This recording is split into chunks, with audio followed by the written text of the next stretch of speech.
नमस्कार शेतकरी मित्रांनो, मी Kamalakar Sonawane, SLPS wellness private limited या कंपनीचा डिस्ट्रीब्युटर आहे। आज आम्ही केज तालुक्यातील कुंभेफळ या गावामध्ये एका शेतकऱ्याच्या शेतामध्ये आम्ही आलेलो आहोत। त्यांना SLPS वेलनेस प्रायव्हेट लिमिटेडचे काही खत आणि औषध दिले होते।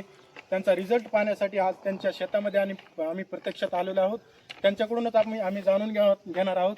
सर, आपलं नाव काय? आत्माराम माननाथ थोरात। बरं, थोरात साहेबांच्या इथं आम्ही काही खत आणि औषधं त्यांना दिली होती। आणि कोणतं पीक आहे सर हे? सोयाबीन पीक आहे। किती महिने झाले याला पेरून? एक 1.5 महिना झाला, 1.5 महिन्याला कमी असं किंवा 1.5 महिना बघा, 1.5 महिन्याचं हे सोयाबीन पीक आहे। तुम्ही रिझल्ट बघा, आज हे कमरेच्या जवळजवळ येत आहे। आणि बरं सर, हे खत तुम्ही कोणतं वापरलं होतं? भुईटा खत आपल्या कंपनीचं त्यांनी वापरलेलं आहे। आणि त्यांनी औषधं पण वापरली होती। औषधं कोणती वापरली सर? विको हरियाली, पुन्हा त्याचे बरं, विको हरियाली, PGPR आणि ॲग्रो-19 हे 3 औषधं त्यांनी फवारणी केलेली आहे। आणि तुम्ही बघू शकता कशा प्रकारे रिझल्ट आहे।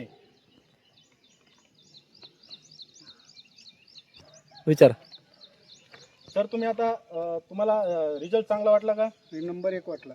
बरं, तुम्ही समाधानी आहात का याच्यावर? समाधानी आहे। बरं, तुम्ही शेतकऱ्यांना, शेजारच्या किंवा नातेवाईकाला काय सांगाल याच्याबद्दल? चांगलं खत आहे आणि चांगला याला म्हणजे हे रिझल्ट आहे। बरं, चांगलं वाटतं म्हणजे यावर ते समाधानी आहेत आणि इतर शेतकऱ्यांना बी ते सांगणार आहेत। आणि असे अजून बरेच रिझल्ट आहेत, ते तुम्हाला पुढच्या व्हिडिओमध्ये पाहायला मिळतील। तोपर्यंत धन्यवाद।